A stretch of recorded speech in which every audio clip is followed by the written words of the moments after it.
This is a really extraordinary event that we've got sunshine outside. I decided to dispense with the tie and deliver a fairly relaxed programme this morning. Because of events that have happened over the last couple of weeks, we've decided that this morning we're going to focus the whole of our programme today on what's been happening in the courts. And in particular, we've got a guest today, which is Roger Hayes, the chairman of the British Constitution Group. Roger will be telling his own story, having been arrested and imprisoned in a remarkable series of events. But what that whole case has highlighted is that here we are in Britain in 2012, and people can now be arrested in the morning on the streets, picked up by the police, and a few hours later they are in prison, having never been put in front of a jury. But you will be able to hear Roger giving a full account of what has happened to him and how he got on shortly. The other person that we'll mention in the programme is a very brave Royal Marine, ex-Royal Marine, Mike Harvey. Mike Harvey is another one of the good people of this country who's been working very hard over the past few months in order to highlight the abuses against our system of common law and fair trial and justice within the court system. And his reward for his hard work and bravery in speaking out was to be sentenced to 8 weeks in prison. That was in Exeter Court on Friday. And as is usual in these cases, again, this was a decision made simply by the judge with no jury present in the case whatsoever. So I want to also give Mike Harvey a special mention in the programme, because this is a man who has been overseas fighting for his country and taking those sorts of risks, and the country repays him by putting him in front of a single judge, who then sentences him to 8 weeks in prison. Before we introduce Roger Hayes, I would just like to give a special thanks to all the people who helped arrange our event on Saturday, just gone, in Dunstable. This was a combined event between the UK column and the Sovereign Independent team in UK, and we mixed speakers with music. We had a very good response from the people who had attended. The whole aim of the conference was again to talk about what was happening inside Britain and how we are seeing a very slow but deliberate slide into a dictatorship. But a very, very enjoyable event. People left the venue, I think, in an upbeat mood. They knew what they had to do, and we will certainly be repeating this. So thank you to all those people who helped set it up and all those who came along. Okay, so we'll just see whether we've got Roger Hayes on the phone. Good morning, Roger. Are you there? Hello? Yes, good morning, Roger. I'm not quite sure what happened there, but we've got you back again. All right, good morning. Okay, Roger, you're now live on UK Column Live. So it's great to speak to you. I know that you were only released from prison on Friday. So what I'd like to do is just say to you, could you just give our viewers and listeners a brief introduction to yourself and the work you've been doing as chairman of the British Constitution Group, and then really we've got an opportunity for you to explain to people what actually happened and the significance, because I think what we're starting to see is a very dangerous slide into a situation where we don't have proper courts anymore. So just tell us a little bit about yourself and the work that you've been doing.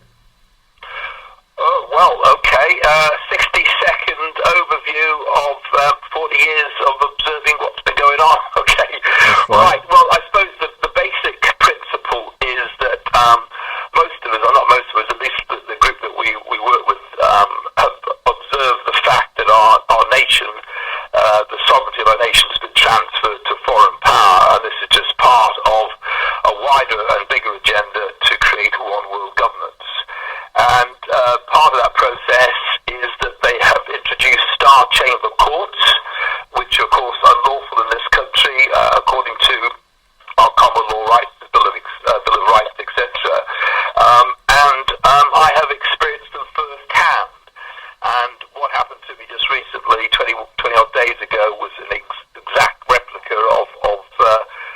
star chamber courts that people in this country fought to remove. So that's what's happening. That's what's sort of going on, and I think that people need to start waking up to the reality of the situation. That it's not going to get any better; it's going to get a lot worse. Yes. Well, I'll just add to that, if I may, that on Saturday, as I've just mentioned, we did an event in Dunstable, and as part of my own talk, I actually spelled out that we're now seeing this is not an accidental situation with a few cases. We're now seeing a stream of individuals put through courts with no juries. So I was delighted to be able to mention both Rusty and Malcolm, who were two of the brave guys that took part in the arrest of the judge in Birkenhead, but of course subsequently imprisoned. Then we've had yourself, and now on the day you were let out, we've also seen Mike Harvey sentenced to prison without any form of a jury. So if we just get you to go back a bit, what was the start of the whole incident? What caused you to actually be arrested? Well, obviously, historically, for the last 5 years, I've not paid my council tax because the process is unlawful. And over the past several years, I have been into one court after the other, trying to get any judge, to actually take notice of the process that's been going on, which is unlawful and provably so. We arrested Judge Peake because he had quite deliberately, in front of 30 witnesses, when evidence was pushed in front of him, he pushed it back away and said, "That's your problem," and refused point blank to actually look at evidence proving that the actual council tax was unlawful.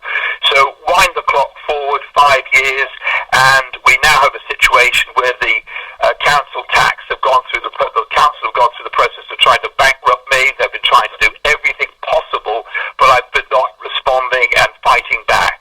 The last thing they could do, they had an ex parte hearing, which means that I wasn't invited. I had no representation in that courtroom, and they called for me to be incarcerated. So that's the first process. I knew nothing of it. The next thing, 7:30 in the morning, 3 constables to arrest me, and I was taken to a magistrate's court where the whole process was an absolute farce. No representation, no opportunity to put a point across. There was no evidence. There were no witnesses on oath. And within 5 minutes, the judge has determined that I should go to prison for 21 days. Of course, what's really happening is this is a predetermined outcome. It's designed to make an example of me, an example to everyone else, as this is what the state will do to keep control of us. So the courts now are not delivering justice. They are tools of oppression. They are designed to control us, not deliver justice. Okay. Now we've got a pretty good reception on the phone, Roger. But just so that we're getting this over very clearly to viewers and listeners, there's 2 court cases that took place, and in the first court case, you were saying that you were not informed. It was an ex parte. The council applied for an ex parte decision, ex parte hearing, and the decision was given to them. And the issue, and this is a very important point, we're talking about an application to a court, which is supposed to be a neutral body, right? An application to this court to put someone in prison based on a claim they've made. Now, if they have a claim, they will have evidence, they will have witnesses to be able to prove the case. If you don't have anybody representing the accused party, then how it's possible for them to have a fair hearing? How is that possible? It's not, of course. And it's not designed to be fair. What it's designed to do is to teach us a lesson. Step out of line, and this is what we'll do. Okay. That was the first hearing. Okay, so if we just tease out the facts around this case, so the council called for this hearing. You were not informed of it, so therefore you didn't turn up. So it's a secret hearing, isn't it? Yes. What was the actual result of that hearing? What judgment? Obviously, I found out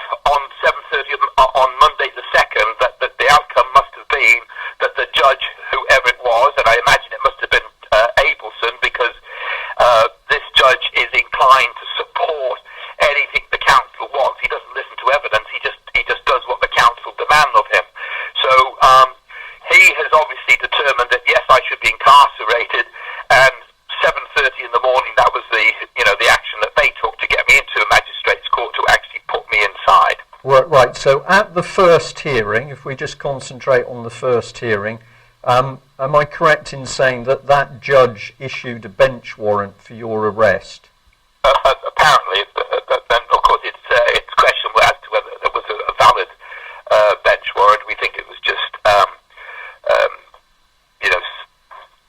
well, I won't say signed by a judge, but it certainly wasn't stamped by a court or anything else. But right. Yeah. Okay, so a hearing takes place, you are not informed, so obviously you don't turn up, and in your absence, a warrant for your arrest is issued. And just so that we've got the dates clear, the first case was on the 2nd of July, is that correct? Yeah, well, I think at that first hearing, the judge must have decided that, yes, I should be incarcerated. And in order to carry out that process, they must have then had a second hearing. Okay. So you were arrested on the Friday. Can you remind us of that date? That was on the Monday. I was arrested on Monday the 2nd of July. Yes. 3 constables turned up. One of them said he had a warrant for my arrest. I said, I'm not going to go through the issue of the legal fiction or anything at this point in time, because a lot of your listeners may not understand the full significance of who the arrest warrant was against. But I challenged the constable on the validity of the warrant. I said that first and foremost, we need to know who the judge is on the warrant, no anonymous squiggles. We need to have a court stamp and so on and so forth. And of course, I believe that the routine is that you need more than one signature to incarcerate somebody. So the warrant that the constable put forward to me, he didn't give me a copy. He just had a piece of paper himself. I said, that is not a valid warrant. And I said, do you know what a valid warrant is? They don't know. The police are now policing through sheer ignorance. They no longer understand what a warrant is. And of course, that's been deliberately planned. If the police don't know what warrants are, they can't say yay or nay. So in me challenging the validity of the warrant, I'm dealing with someone who actually does not understand what a warrant actually is. But our claim is that they need to be an identified judge, not just a squiggle. And this piece of paper literally was the words of warrant and on it a squiggle. We don't know whether it's a judge or the cleaver from the court. There's no stamp, so we don't even know that it's produced by the court. And what we do understand is a lot of this documentation is not actually being produced by the court anyway. It's being produced by the council. Yes. So we have a situation where probably and possibly the council has issued the warrant and there's a squiggle on it, which may or may not be a judge, we don't know. But the point is we are entitled to be able to validate these claims and validate these warrants to make sure that everything is lawful. Our position is they're not lawful. Well, yeah, this of course is a very important point that you're raising, because we in the last few weeks we have irrefutable evidence of councils hiring courts in order to take action against, hiring the court, hiring the magistrate in order to take action against people who haven't paid their council tax. But worse than that, they're not just hiring the halls, they're actually producing their own summonses. Yes. And the point is that for expediency, the councils are producing the summonses, and whereas normally the process, the due process should be that they should lay a complaint, then the court should issue the summons, and on judgment the court would then issue a liability order. But that's not happening. And it's absolutely clear in black and white that the process the council and the courts must go through is lay the complaint, issue the summons, and if the hearing is found in favour of the plaintiff, then there would be a liability order. We have a situation now where there is no laying of the complaint. Thereafter, everything is a denial of due process and it's all void. But we then have the council that's issuing its own summons, and lo and behold, having paid the court for the use of, the court is then not even issuing liability orders, the council is. So the whole process is completely unlawful, and that's what I've been challenging. And where I've gone to court and actually put this evidence, irrefutable evidence, in front of the courts, they're not minded to take any notice whatsoever, because the outcome is predetermined. It's about parole, not about justice. Right, and of course, any court that you are taking the evidence into to date is, correct me if I'm wrong, but I believe that any of the courts that you've taken evidence into to date is always a court with simply a judge sitting. There's been no jury. Chambers, that's right. Yeah, there's been no jury. Yeah. And what's more, what is interesting is that there has been an agreement between the executive, i.e. the government, and the judiciary that they should slowly start to introduce Star Chambers courts, although they're calling them statute courts.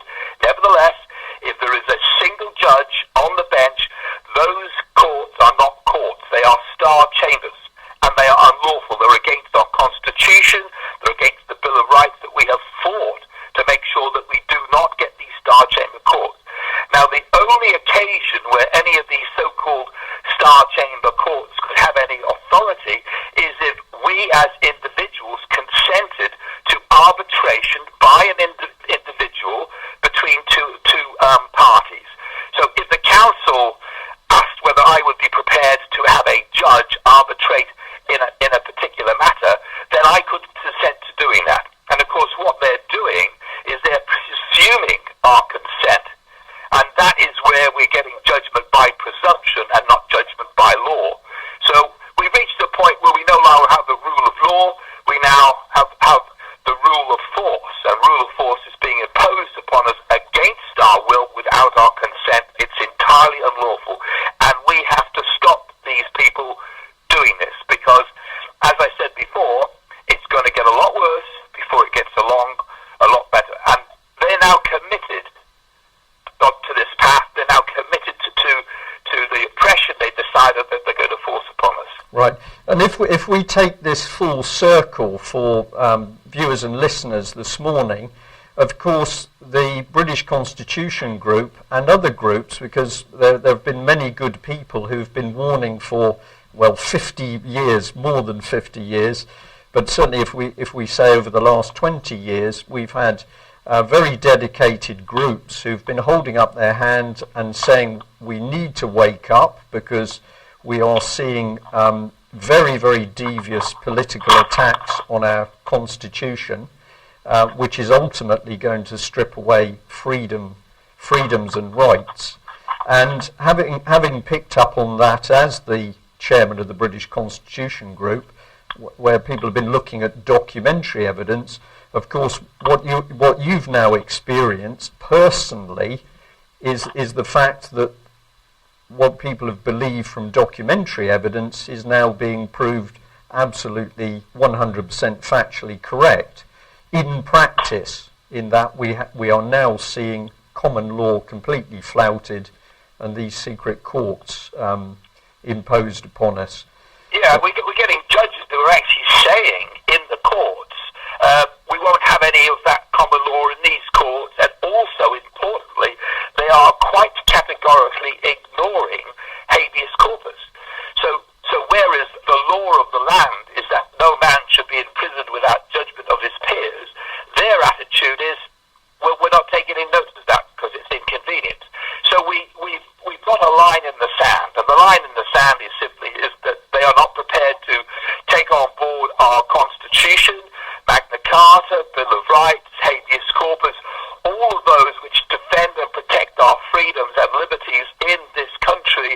Our own judiciary are turned their back on those protections because it's convenient for them, because their agenda is an agenda of control, and that the extension of that, of course, it's an agenda of oppression. And the one that's the frightening thing, is that they hide behind a veneer of legitimacy because mostly the courts are dealing with petty crime and misdemeanors. And whilst those courts, the lower courts, function quite admirably in that sense, when you actually go to those courts to look for them to deal with more serious issues such as corruption of politics, corruption of the judiciary itself, they are failing dramatically. I mean, the failure of the courts at that level is what the problem is. We can't get justice in our courts. That's the problem. Right.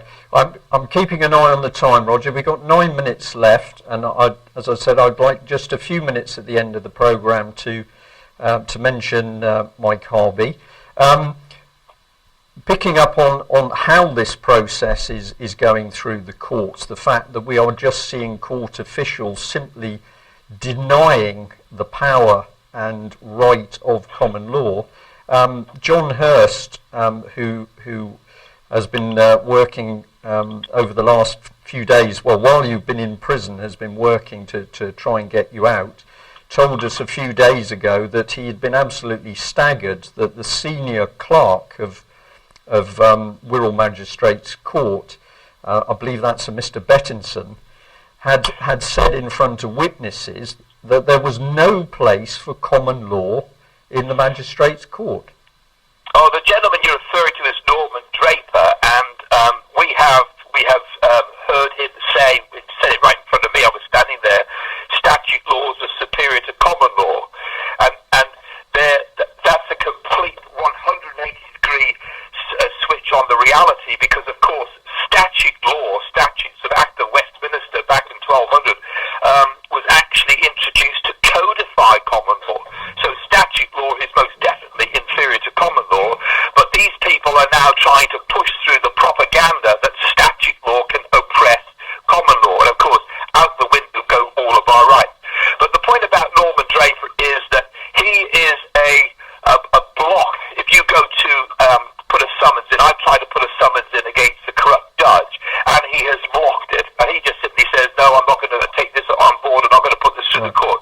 So they're ring-fencing their own corruption, aren't they? Yes, and of course we need to highlight that this attack on common law and true justice in the court is actually treasonous. So what we are starting to see is individuals within the judicial system are now actively conducting treason in their attack on our constitution and common law.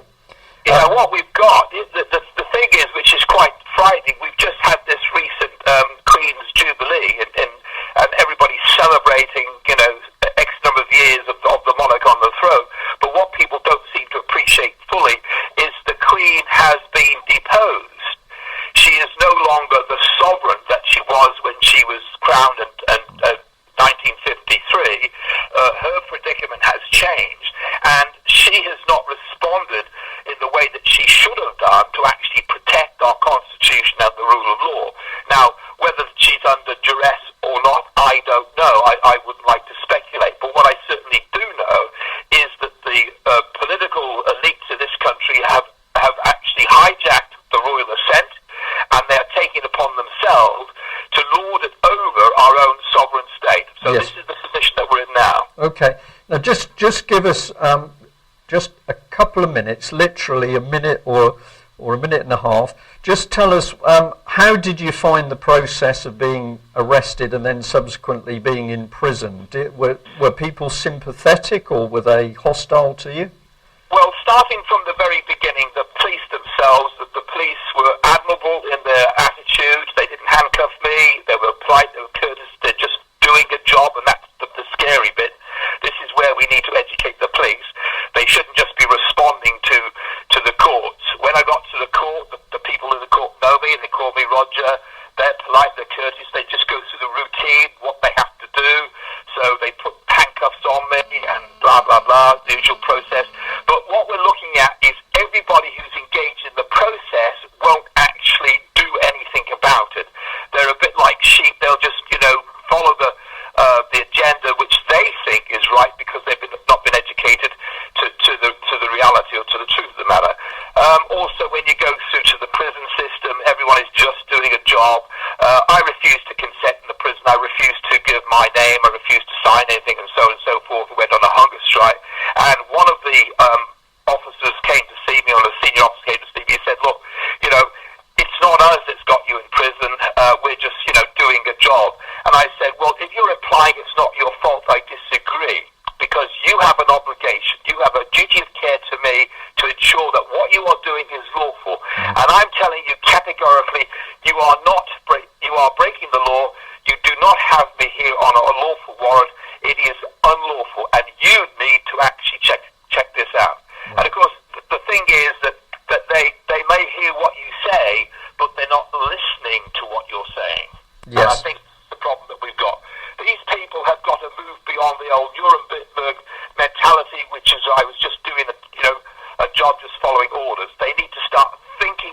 themselves and checking what it is they are doing. Right. That's a very, very important comment, I think, Roger, because yes, we are seeing now that there are quite senior civil servants and public officials who are definitely listening and paying attention to what the British Constitution Group or the UK Column or other groups who are speaking out and warning of this massive attack on our civil liberties.